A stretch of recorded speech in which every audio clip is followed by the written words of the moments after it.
회식 전문가 어서 좀 모셔보도록 하겠습니다. 네, 김도영 전문가님 연결됐을까요? 나와주세요. 네, 안녕하십니까. 필식 김도영입니다. 제가 이렇게 호들갑 떠는 이유가 있습니다. 어제 주셨던 종목 하루 만에 13% 수익이 났더라고요. 솔브린이었고요. 또 이전에 알려주신 두산솔루스도 9% 수익 중인데 묶어서 AS 부탁드립니다. 네, 전체적으로 이제 어제 우리가 추가적으로 갭 상승 부분을 좀 기대하는 전략을 내일장 부분에서 전략을 세웠죠. 그런 부분에서 이제 시간의 쪽에서 보면 실제 우리나라 시장이 갭 상승 돌파가 시작이 되었고 빠르게 초반에 좀 고점이 막혀버린 게 좀 아쉬운 부분이 있었습니다.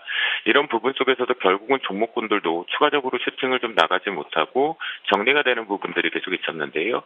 첫 번째 이제 두산솔루스 같은 경우에도 이제 여러분들께서 이제 매수 타이밍 부분에서 두려워하지 말 신규자와 기존 분들 분명하게 오늘 갭 상승의 갭이 크면 클수록 고점이 막힌다라는 표현을 좀 드렸으면 개인적으로 좀 더 갔으면 했는데 이 두산솔루스도 보면 어제 종가 기준에서 추가적으로 올라왔지만 실제적으로 빠르게 조금 막혔죠. 고점이 갱신이 됐지만 그러니까 아마도 만약 지금 정리를 우리 필식의 현명한 투자자분들이라면 아마 이익 실현을 좀 하셨을 텐데요. 만약 하지 못했다 그러면 아랫꼬리를 지금 지켜줬죠. 그렇다고 한다면 나는 중장기 관점이라고 아무리 하다고 하더라도 실제적으로 이 부분 가격 23,400원 부분을 이탈할 때는 한 번은 익절하고 가자, 한번 팔고 가자라는 표현을 좀 드려보도록 하겠고요. 두 번째 이제 시장에서 계속 다른 얘기들을 하고 있을 때 우리가 국산화 부분 3인방들이 분명히 좀 있었죠. 한동안 테마성이 좀 있었던 부분인데요. 솔브랜드 말씀드리자마자 바로 곧바르게 갭이 크지 않고 충분히 따라갈 수 있게끔 맞고 강하게 올랐는데요. 자, 제가 리뷰 부분에서 두산솔루스라든가 솔브랜드를 언급을 좀 드리는 이유 중에 하나가 뭐냐면 기술적으로 이렇게 한번 직전 한번 서볼게요. 자, 시장도 강하게 올랐는데 시장은 아직 고점이 꽉 막지 않았습니다. 이번 주 기준에. 그런 상태인데요. 종목군들이 보면 신기하리만큼 이 고점에 대한 매물대가 하나 걸려있죠. 결국 제가 여러분들께 기존에 우리가 2월달, 3월달에 끌고 내려왔던 부분이면 우리가 원해서 끌고 내려온 거 아니잖아요. 시장에서 코로나는 전염병으로 끌고 왔단 말이죠. 그럼 그걸 풀어가는 부분에서 오늘까지 정확하게 V자를 만들면서 올라탔다라는 겁니다. 그렇기 때문에 이 부분의 갭 부분을 상당히 의미 있게 어제도 말씀 좀 드렸는데요. 실제적으로 이 부분에서 현금 비중은 분명히 필요할 것 같겠고요. 미리 말씀을 좀 드리면 내일이나 모레, 그러니까 이번 주 금요일까지 3거래를 기준으로 했을 때 저는 올라오는 족족 현금 비중, 그동안 고생하셨던 것들 현금 비중 챙기자라는 부분, 그리고 신규자분들 같은 경우에도 바닥권에서 매수한 타이밍이 아니라고 한다면 중간대 상승 부분에 따라왔다라면 한 번은 이익 실현하자라고 말씀 좀 드리도록 하겠습니다. 전반적으로 오늘장 같은 경우는요, 저는 한마디로 그냥 정의를 해보면, 무지하게 좀 흔들어댔던 부분인데요. 선물시장의 분봉적인 캔들을 보면, 실제 고점이 막히면서 하락 부분에서 눌림목이 좀 필요했었습니다. 그 부분이 일봉상으로 놓고를 보면, 의미 있게끔 추가적으로 좀 더 내려올 준비를 하고 있었는데요.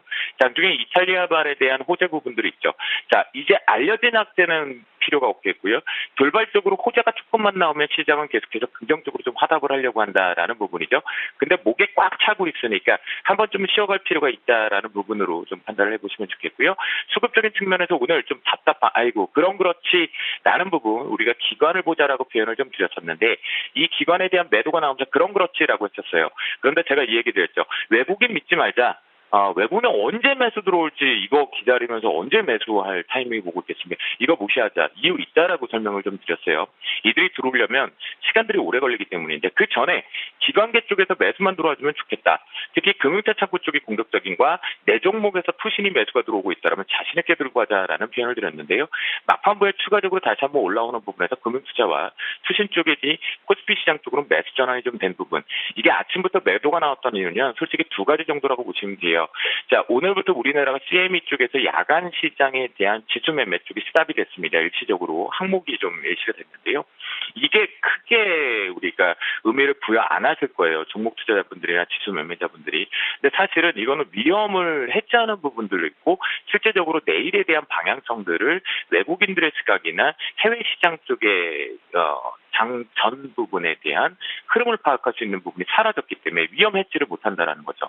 그리고 공매도가 일시적으로 지금 축소가 되어 있는 부분에서 금지령이 나왔기 때문에 역시 이 위험 해지가 안 되는 부분에 대해서 어제 공격적으로 매수했던 기관 쪽에 대한 1조 매수에 대한 오늘 장중 부분에 한 3천억 정도 나왔거든요. 그 물량들 잘 소화하고 나서 막판에 매수로 전환했다라는 거 추가 상승 종목군들 좀 열려 있다. 하지만 이제 올라올 때 조금 조심스러우면서 챙길 건 챙겨가는 센스 필식에서 필요하겠다라고 말씀 좀 드리도록 하겠습니다. 그래서 내일의 결론 저는 작지만 하락을 준비해 두자라고 말씀드리겠습니다. 네, 시장 분위기 참 좋은데 작지만 하락 분위기 또 말씀을 해주시네요. 그럼 어떤 전략이 필요할까요? 내일장? 네, 제가 내일 실제적으로 이제 하락 비율을 말씀 좀 드리는 것 중에 하나가 뭐냐면요. 선물지수 쪽에서 포인트가 하나 잡히는데요. 이 부분에 대한 상승 부분이 이번 주 내내 끌고 올라가기 위해서는 238.25포인트가 매우 중요합니다. 이 부분을 훼손하지 말아야 되거든요. 오늘 지금 잘 지켜준 것까지는 긍정적인 부분인데요. 여러분들이 이렇게 제가 선을 여기서 놓고 이렇게 그려드렸었죠. 그렇죠? 그런 부분에서 어제 돌파적으로 이 부분에서 어제 그제 부분에 지지가 나오면서 추가 시팅이 나왔다란 말이죠. 그래서 오늘 부분에서도 갭돌파가 확정치가 나왔기 때문에 자신있게 말씀 좀 드렸던 부분이고, 그러면 이 부분에 제가 역사적으로 의미를 보일 수 있기 때문에 여기에 맥스 부분에 눌림목 회선 부분까지 놓고 판단한다면 내일 232대 부분이겠죠. 그러나 여기 만들어내기 어렵다. 그렇기 때문에 내일 작은 하락 부분이라면 다시 한번 매수를 잡는데 선물지수 직선권도차 238.25포인트를 기점으로 해서 지지력이 나온다라면 이 부분에 대한 다시 오늘 현금화했던 건 트레이딩 관점 쪽에서 매수 잡자라는 표현을 좀 드려보도록 하겠고요. 여기 기준에서 이제 해외 쪽에서 놓고 우리가 판단을 해볼 것 중에 하나가 뭐냐면 실제 이제 나스닥을 어제 제가 이제 다우 산업지수로 말씀드렸던 이유가 분명히 좀 있었죠. 보잉과 관련돼 있거나 이 코로나 부분에 대한 실물 경제 쪽에 대한 특히 회사채 부분의 문제점들 이런 부분을 체크해 볼 수가 있었는데요. 오늘 같은 경우는 이제 우리가 왜 이제 눌림목 부분을 체크를 하냐면 실제 이제 나스닥 지수를 가지고 선물 지수로 가지고 좀 들어가 보도록 하겠습니다. 보면 장중 부분에 대해서 오늘 실제 시장이 움직여보면서 눌림목이 살짝 들어왔거든요. 그래서 훼손하지는 않았는데요. 이 눌림목이 조금 거짓부렁이 하나가 있기 때문에 실제적으로 이 나스닥 지수 같은 경우는 이 중간 파동체 부분에 걸려있는 7,860포인트 정도에 대한 눌림 포인트가 하나가 좀 확인을 해야 되는 과정이다라고 말씀 좀 드리겠고요. 자, 확인해야 된다는 과정이라는 건 없는 게 좋다라는 겁니다. 우리는 제가 늘 말씀드려 제가 말하는 하락은 늘 틀려야 된다. 당분간. 그렇죠? 꼭 그렇게 생각을 해주시면 좋을 것 같겠고요. 그 다음에 요거 하나만 짤막하게 말씀 좀 드리겠습니다. 제가 금속적인 부분에서 구리를 다시 한번 말씀 좀 드리는데, 자, 구리가 고점 돌파를 드디어 제대로 했고 뚫어내면서 올라왔습니다. 그러면 유가와 천연가스, 구리, 금 다양한 상품 쪽에서 이제 시장이 코로나19에 대한 경제 실물 경기 둔화의 위축 부분에 부도설이라는 표현가 있었던 것들이 정상적으로 캐시런을 마무리하고 올라오고 있다는 겁니다. 그러면 시장은 이제부터는 만에 하나 시장이 돌발적으로 악재를 만들어내게 되면 그랬구나. 나는 저가 빅세일 부분에 대한 매수 타이밍 쪽으로 다시 한번 체크를 해봐야겠구나. 그동안 고생하셨잖아요. 지금까지 잘 끌고 오셨고 저하고 같이 손잡고 우리 필식 MTN하고 같이 손잡고 잘 왔단 말이에요.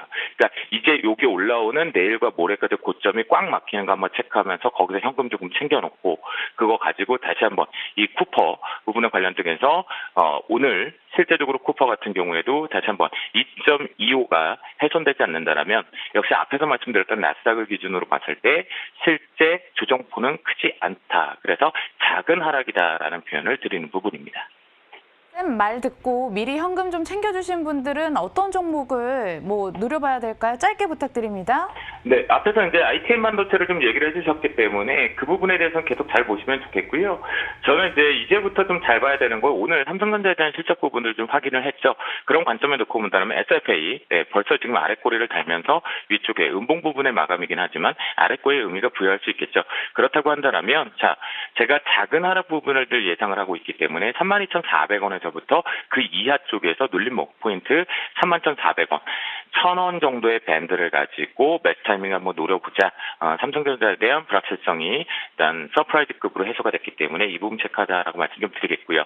만약에 나는 그래도 시장이 참 코로나 부분 때문에 많이 불안하다라는 부분의 관점이라면 한국전력 지금부터 추적해서 잘 보자. 라고 말씀드려보도록 하겠습니다.